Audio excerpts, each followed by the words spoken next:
PowerStop has the ideal brake parts for towing with your truck. The two components you want are PowerStop Z36 pads and drilled and slotted rotors. Let's face it, cross-drilled and slotted rotors look cool, but do they really do anything special? Brakes work by creating friction between the pad and rotor. This friction creates a lot of heat. When brakes get too hot, brake performance suffers. Brake fade is one such problem. As heat is created, brake dust and gases form a thin layer between the pad and rotor. The slots machined in the face of the brake rotor are designed to sweep away the dust and gases, keeping the pad and rotor contact area clean to maintain optimal performance. The slots also sweep away water quickly if the brakes get wet, such as driving through a puddle. Cross-drilled rotors allow air to flow through the rotor to dissipate the intense heat.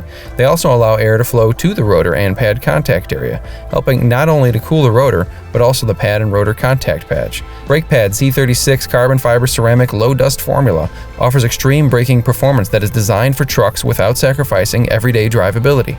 Premium stainless steel shims provide better heat dissipation and virtually noise-free braking, giving you dust-free, quiet braking that will help prevent brake fade and brake fluid boil all in one kit for most vehicles. Visit PowerStop.com for more helpful tips on your performance upgrade brake kit.